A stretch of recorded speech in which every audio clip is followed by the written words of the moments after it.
ఏం చేస్తున్నారు అత్తయ్య? మా కూర వండుతున్నారా? 2 సార్లు కడుక్కున్నారా? కూరలో ఒక్కొక్క రకం రా. ఆంధ్రాలో అయితే ఆకాకరకాయ అని పిలుస్తారు, మన తెలంగాణ వైపు ఏమో బోడగాకరకాయ అంటారు, కొంతమంది ఏమో అనగాకరకాయ అని పిలుస్తున్నారు. ఒక్కొక్క ఊరికి ఒక్కొక్క పేరు ఉంది దీనికి. మీరేమని పిలుస్తారో కామెంట్స్లో చెప్పండి. అక్కడ కూరగాయలు కట్ చేసుకున్నారా? ఇక బోడగాకరకాయలు కట్ చేసుకొని ఉల్లిపాయలు కట్ చేసుకున్నా. చిన్న సైజు 2 ఉల్లిపాయలు తీసుకున్నా. అమ్మ ఒక 3 పావులు ఆయిల్ వేసుకుంటున్నారా? సరే ఆవాలరా అమ్మ, ఆవాలు చిటపట అంటున్నాయి ఉల్లిపాయలు వేసుకోవడం కదా అమ్మ. ఉల్లిపాయలు ఇంత మగ్గితే చాలరా.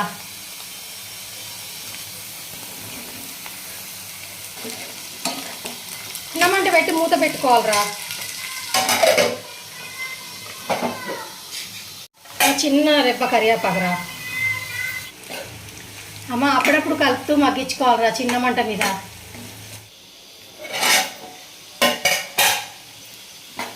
పసుపు వేసుకుందాంరా, చిటికెడు పసుపు, 1 స్పూన్ ఉప్పురా.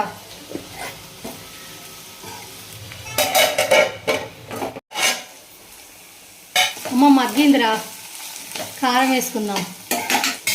అల్లం ఉంటే 1 స్పూన్ అల్లం వేసుకోవాలి, కానీ మా ఇంట్లో అల్లం లేదు. ఇప్పుడే ఇవన్నీ తీసి పెట్టా, ఇంకా నూరాలి. 1 స్పూన్ కారం.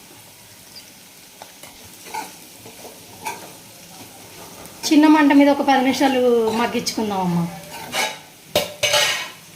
అమ్మ కారం మగ్గిందిరా. ధనియాల పొడి, కొత్తిమీర. అమ్మ ఒక 5 నిమిషాలు మగ్గించుకొని ఇంకా ఆపేయడమేరా మూత పెట్టేసి. ఈ కూర మా కోడలికి ఇష్టమని వండుతున్నాను, మా ఇంట్లో ఎవరు ఇష్టంగా తినరు. ఎంతో రుచిగా ఉండే బోడగాకరకాయ కర్రీ రెడీ. మీరు కూడా వండుకొని ఎలా కుదిరిందో చెప్పండి. వీడియో నచ్చితే లైక్ చేయండి.